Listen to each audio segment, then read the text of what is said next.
औद्योगिक प्रशिक्षण संस्थेत प्रथम वर्ष सर्व अभियांत्रिकी व्यवसायात प्रशिक्षण घेत असलेल्या माझ्या प्रशिक्षणार्थी मित्रांनो, आजच्या या MCQ सिरीज मधील उष्णता व तापमान व दाब, heat and temperature and pressure या टॉपिक वरील भारत स्किल नेमी मॉड्यूल प्रश्नोत्तरे जी आहेत ती आपण स्पष्टीकरणासह या व्हिडिओमध्ये त्यावर विवेचन करणार आहोत. तर चला मित्रांनो, उष्णता व तापमान व दाब या टॉपिकवरील जी मल्टिपल चॉईस क्वेश्चन्स आहेत त्याचे उत्तर आपण स्पष्टीकरणासह पाहणार आहोत. प्रश्न आहे, विच रेफर द टेम्परेचर, तापमानाचा अर्थ काय आहे? तर याचा जे योग्य उत्तर आहे B, it tells the state of heat. हे उष्णतेची स्थिती सांगते.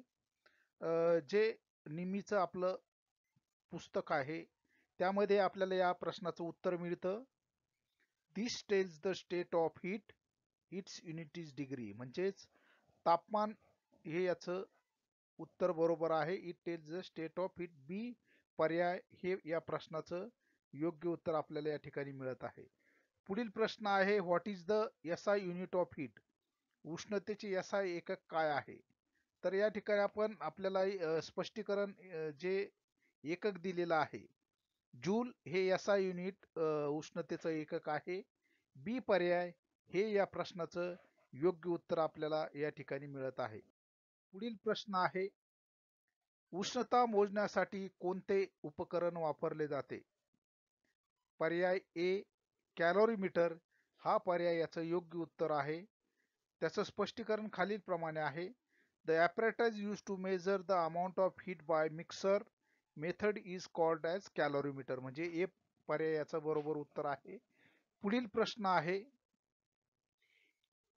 1 ग्रॅम पाण्याचे तापमान 1 डिग्री सेल्सिअस पर्यंत वाढवण्यासाठी लागणाऱ्या उष्णतेस काय म्हणतात?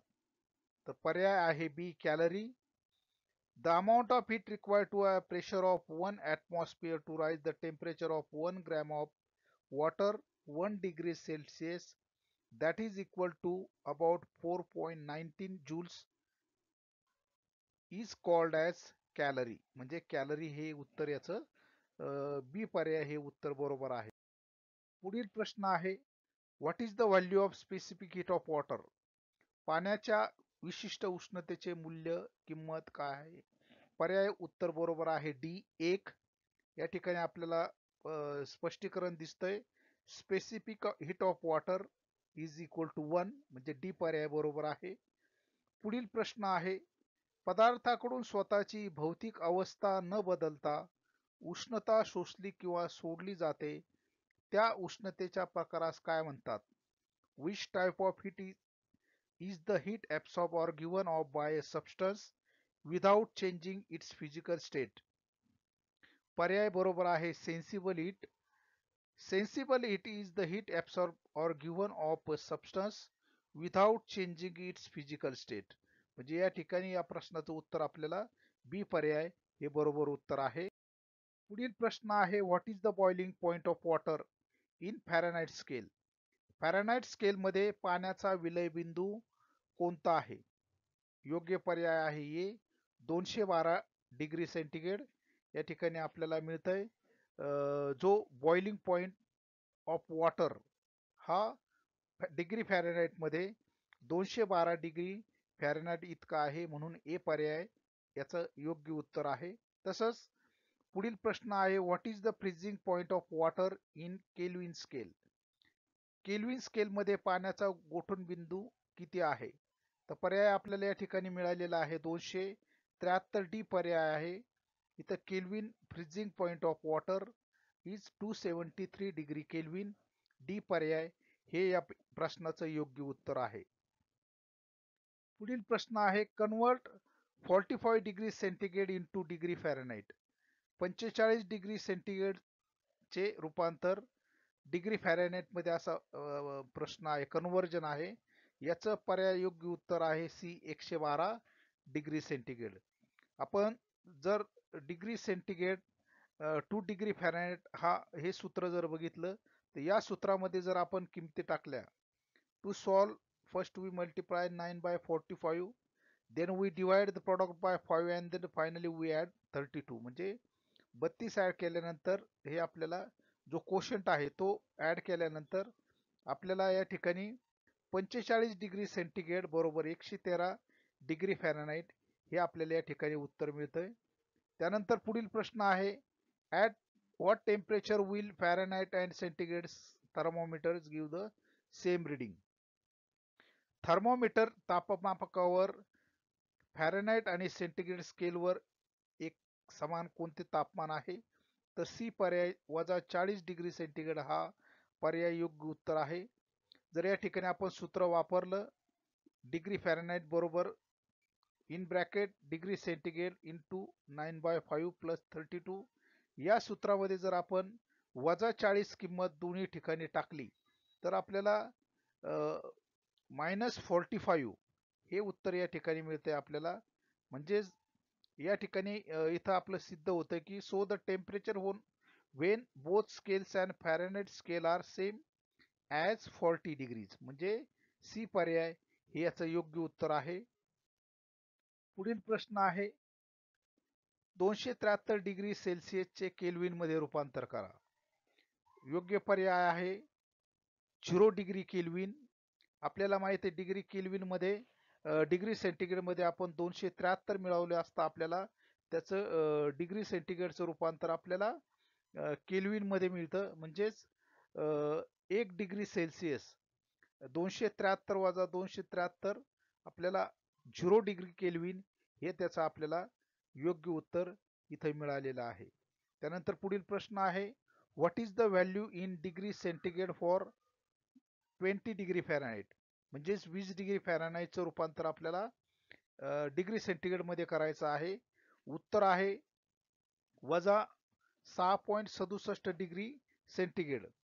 इथं सूत्र वापरलं आपण, degree Celsius equal to 20 degree Fahrenheit, degree Fahrenheit -32 times by 59. सूत्रात किमती टाकल्यानंतर आपल्याला -6.667 डिग्री सेंटीग्रेड डी हा पर्याय या ठिकाणी याचं आपल्याला उत्तर मिळालेलं. पुढील प्रश्न आहे, what is the maximum temperature that can be measured by mercury thermometer. तर याचं योग्य उत्तर आहे 300 डिग्री बी पर्याय. This type of thermometer because of its property shiny and will not be added to glass tubes and we can measure up to 300 degree centigrade. जे बी पर्यायाचं योग्य उत्तर आहे. पुढील प्रश्न आहे, what is the name of temperature measuring instrument. तापमान मोजणाऱ्या साधनाचे नाव काय आहे. या ठिकाणी आपल्याला त्याचं जो जी आकृती दिलेली आहे ती बाय मेटॅलिक थर्मोमीटर हा बी पर्याय त्याचं बरोबर आहे. या ठिकाणी आपण बायमेटल थर्मोमीटरची आकृती याच्याशी मॅच होत आहे. म्हणजेच बी पर्याय हा याचं योग्य उत्तर आहे. पुढील प्रश्न आहे, which instrument is use to measure temperature of red hot metals up to 3000 degree centigrade. 3000 degree Celsius पर्यंत लाल गरम तप्त धातूचे तापमान मोजण्यासाठी कोणते उपकरण वापरले जाते. तर पर्याय ए रेडिएशन पायरोमीटर हा पर्याय बरोबर आहे. Radiation pyrometers are use to measure temperature of red hot metals up to 3000 degree centigrade. हे पर्याय आपला या ठिकाणी ए पर्याय आपला बरोबर या ठिकाणी मॅच होत आहे. पुढील प्रश्न आहे, प्रत्यक्षात संपर्काद्वारे उष्णतेचे संक्रमण पुढील पैकी कोणत्या प्रकाराने होते. Which type of heat transmission take place through physical contact. योग्य पर्याय आहे conduction. Conduction is the name given to the transmission of heat energy by contact. The heat of source is contact with the conductor metal rod. The rod is contact with the thermometer. म्हणजेच या ठिकाणी आपल्याला conduction पद्धतीने उष्णतेचं स्थलांतर ए पर्याय बरोबर उत्तर आहे. प्रश्न आहे, which kind of heat transmission take place by upward flow. वरच्या दिशेच्या प्रवाहाच्या माध्यमातून उष्णतेचे संक्रमण पुढीलपैकी कोणत्या प्रकाराने होते. बी पर्याय कॉन्व्हेक्शन, हा योग्य पर्याय बरोबर आहे. Convection is the name of given to the transmission of heat energy by the upward flow. म्हणजे बी पर्याय हे या प्रश्नाचं योग्य उत्तर आहे. Which one is the radiation method of heat transmission. पुढीलपैकी उष्णता प्रक्षेपित उत्सर्जित करण्याच्या उष्णतेच्या संक्रमणाची पद्धत कोणती आहे? तर डी पर्याय, the heat from the sun travels to the space. सूर्यापासून मिळणारी जी उष्णता आहे, डी पर्याय हे या प्रश्नाचं योग्य उत्तर आहे.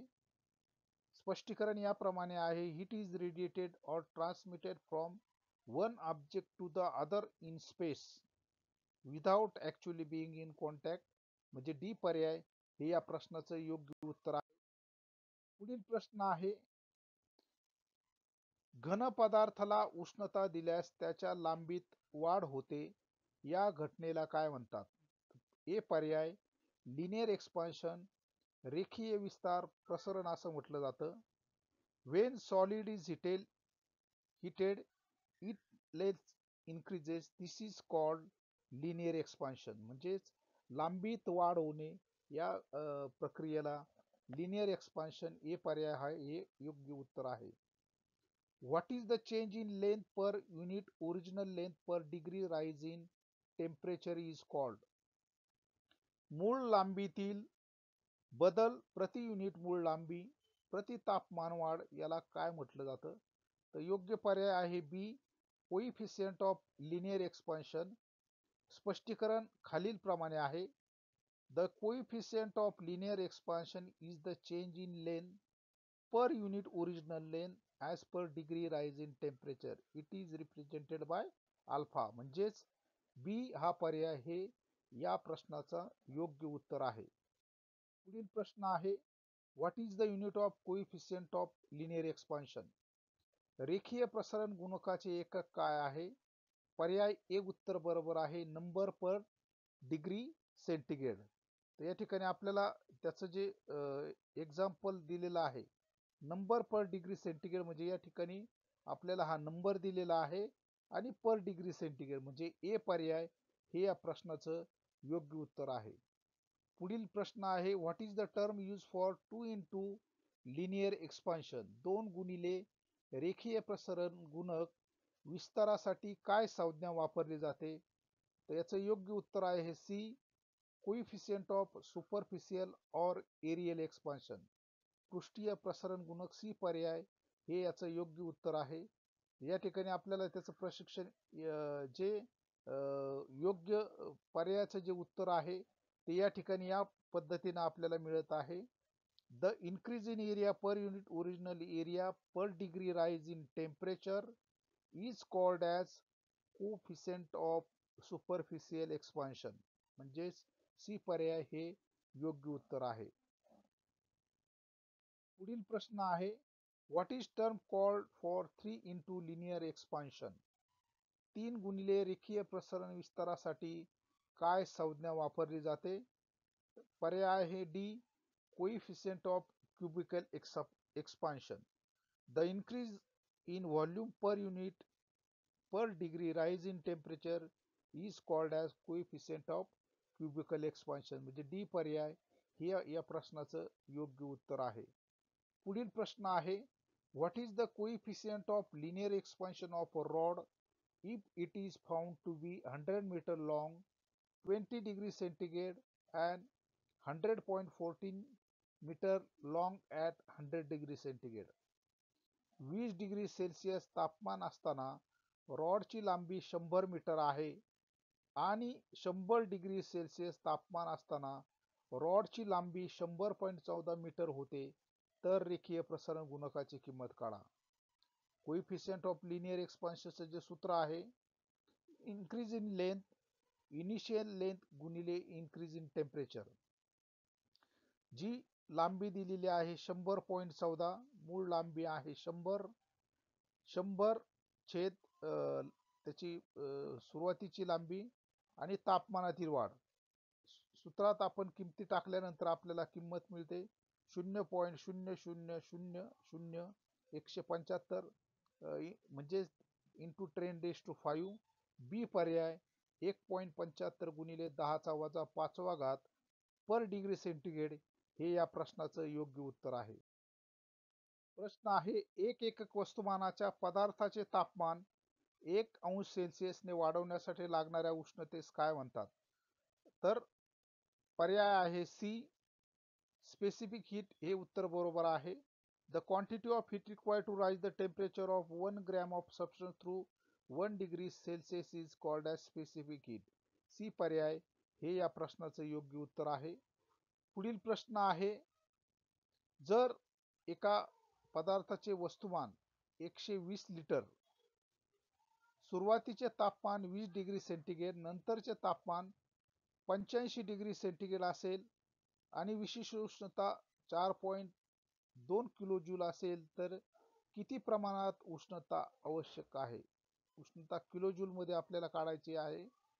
हीट रिक्वायर्ड, पदार्थाचं वस्तुमान, विशिष्ट उष्णता, तापमानातील फरक. पदार्थाचं वस्तुमान दिलेलं आहे 120 लिटर, स्पेसिफिक हीट आहे 4.2, तापमानातील फरक आहे तो 85 - 20. सूत्रात किमती टाकल्यानंतर जी किंमत मिळते आपल्याला 32,750 किलो जूल हे या प्रश्नाचं योग्य उत्तर आहे. म्हणजेच ए पर्याय हा या प्रश्नाचं योग्य उत्तर आहे.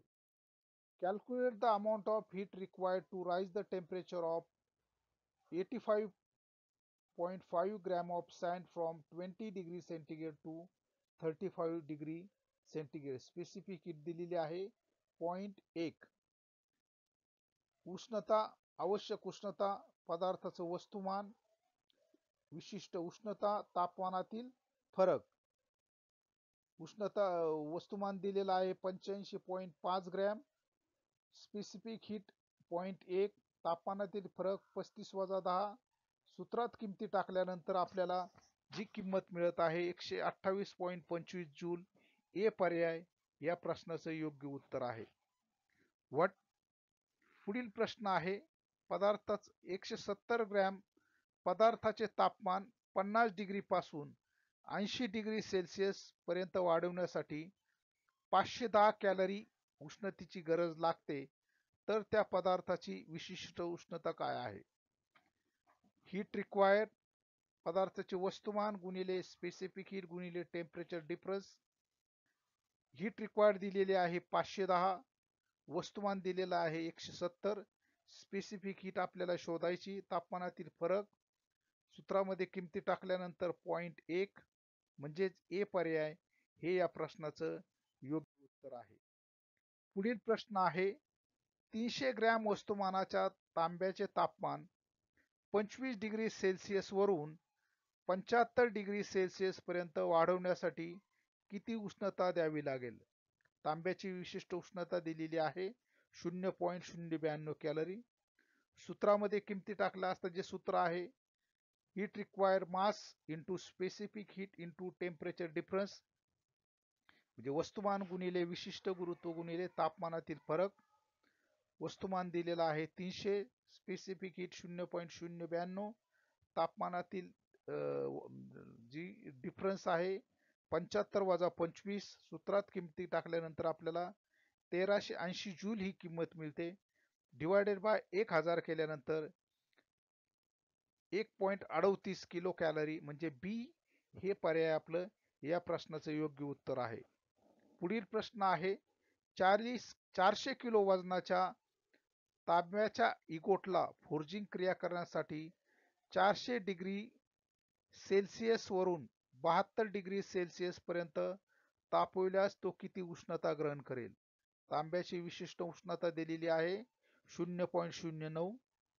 पदार्थाची उष्णता, वस्तुमान गुणिले तापमानातील फरक गुणिले विशिष्ट उष्णता. वस्तुमान 400, विशिष्ट उष्णता 0.09, तापमानातील फरक 72 - 40. पुढे कॅल्क्युलेशन केल्यानंतर 1152 किलो कॅलरी. सी पर्याय हे आपलं या ठिकाणी योग्य उत्तर मिळालेलं आहे. पुढील प्रश्न आहे, किरणोत्सर्जन, वहन आणि अभिसरण या मार्गाने उष्णता संक्रमणात विरोध करणाऱ्या पदार्थाला काय म्हणतात? म्हणजेच या ठिकाणी आपल्याला फेरस जे उत्तर आहे ते उत्तर या ठिकाणी आपलं बरोबर आहे. म्हणजे it is done by limiting conduction convection are both the property of which material resisted heat flow temperature difference is called as thermal resistance. जे फेरस जे धातू आहे त्या धातूद्वारे याच्यामध्ये या किरणोत्सर्ग आणि अभिसरण या मार्गाने उष्णता संक्रमणात विरोध केला जातो. फेरस मेटल्स सी पर्याय योग्य उत्तर आहे. पुढील प्रश्न आहे, पुढीलपैकी उष्णतारोधक कोण आहे? पर्याय जो दिलेला आहे ब्रास, पितळ. Brass is an alloy of copper and zinc. The proportion of zinc and copper can be variety of create a range of brasses and varying properties. म्हणजे या ठिकाणी हीट इन्सुलेटर म्हणून आपण पितळ या धातूचा वापर केला जातो. म्हणजेच सी पर्याय हे योग्य उत्तर आहे. पुढील प्रश्न आहे, पुढीलपैकी कोणामध्ये उष्णता वाहून नेण्याची क्षमता जास्तीत जास्त आहे? उत्तर आहे solid ice.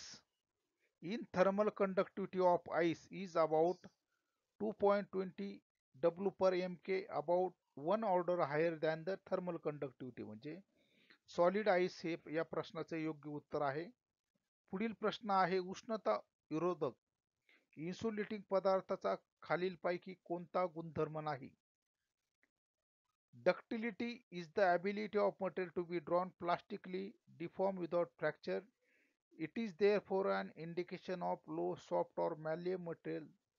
The ductility still varies depending on the types of lever and alloy elements present. म्हणजे डक्टिलिटी हा जो गुणधर्म आहे त्यामुळे उष्णता रोधक पदार्थाचा हा गुणधर्म नाही. पुढील प्रश्न आहे, फ्रीज मध्ये कोणत्या इन्सुलेटिंग मटेरियलचा सर्वाधिक वापर होतो? तर बी पर्याय पॉलियुथेरिन याचा वापर होतो. Polyurethane rigid foam is the insulating material which is mostly while use throughout the world for refrigerators. म्हणजेच बी पर्याय हे या प्रश्नाचं योग्य उत्तर आहे. पुढील पैकी कमी प्रतीचा उष्णतारोधक इन्सुलेटर कोणता आहे? ग्लास. ग्लास ए पर्याय बरोबर आहे. Glass is actually insulator. It does not allow the flow of electrons easily from atom to atom. म्हणजेच काही अंशता याच्यामधून उष्णता प्रवाह वाहू शकतो आणि तो कमी प्रतीचा आहे.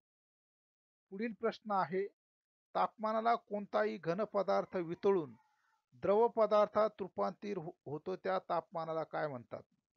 पर्याय आहे B melting point. The temperature at which a solid melts to become a liquid at the atmosphere pressure is called as melting point. म्हणजे बी पर्याय हे या प्रश्नाचं योग्य उत्तर आहे. पुढील प्रश्न आहे, ॲल्युमिनियमचा वितळण बिंदू काय आहे?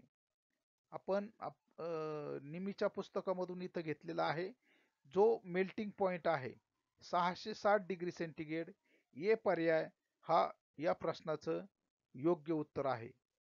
पुढील प्रश्न आहे, ॲल्युमिनियमचा उत्कलन बिंदू काय आहे? Boiling point of aluminium. The boiling point of aluminium आपल्याला मिळतोय 2519 डिग्री सेंटीग्रेड. म्हणजे बी पर्याय हे या प्रश्नाचं योग्य उत्तर आहे. पुढील प्रश्न आहे, पाण्याचा उत्कलन बिंदू काय आहे? सी पर्याय बरोबर आहे. 100 डिग्री सेंटीग्रेड हा पाण्याचा उत्कलन बिंदू आहे. The boiling point of water is 100 degree centigrade. पुढील प्रश्न आहे, पाऱ्याचा गोठण बिंदू काय आहे? जो पाऱ्याचा जो गोठण बिंदू आहे तो आपल्याला या ठिकाणी मर्क्युरी ॲटॉमिक नंबर आणि ॲटॉमिक वेट दिलेला आहे. बॉइलिंग पॉइंट त्याचा 674, तर मेल्टिंग पॉइंट -38 डिग्री फॅरेनहाइट. म्हणजेच डी पर्याय हे योग्य उत्तर आहे. पाऱ्याचा उत्कलन बिंदू काय आहे? पाऱ्याचा जो उत्कलन बिंदू आपल्याला दिलेला आहे बॉइलिंग पॉइंट 356 डिग्री सेंटीग्रेड. म्हणजे जो 357 डिग्री सेंटीग्रेड हे या प्रश्नाचं योग्य पर्याय आहे ए 357 डिग्री. पुढील प्रश्न आहे, बल किंवा जोर, युनिट एरिया, एकक क्षेत्रफळ यांच्यामधील गुणोत्तरास काय म्हणतात? What is the ratio of force or thrust per unit area? याचं योग्य पर्याय उत्तर आहे C, pressure. Pressure is an expression of force exerted on a surface per unit area. म्हणजे सी पर्याय हे या प्रश्नाचं योग्य उत्तर आहे. पुढील प्रश्न आहे, what is the equivalent pascal value of 1 बार? एक बार साठी पास्कलचे समतुल्य मूल्य किती आहे? एक बार बरोबर 10⁵ न्यूटन पर मीटर स्क्वेअर इतकी जी व्हॅल्यू दिलेली आहे. म्हणजेच एक पास्कल बरोबर 10⁵ newton per metre square. A पर्याय हे या प्रश्नाचं योग्य उत्तर आहे. What is the SI unit of pressure? दाबाचे एसआय युनिट मधील एकक काय आहे? योग्य पर्याय उत्तर आहे pascal. Standard unit also the SI unit of pressure is pascal. हा जो योग्य पर्याय आहे बी पर्याय हे या प्रश्नाचं योग्य उत्तर आहे. तर विद्यार्थी मित्रांनो, प्रशिक्षणार्थी मित्रांनो, या व्हिडिओमध्ये आपण उष्णता व तापमान आणि दाब या टॉपिकवरील जे मल्टिपल चॉईस क्वेश्चन्स आहेत त्याची जी योग्य पर्याय आहेत त्याच्याविषयी विवेचन केलेलं आहे आणि त्याचं स्पष्टीकरण या व्हिडिओमध्ये आपण केलेलं आहे. धन्यवाद.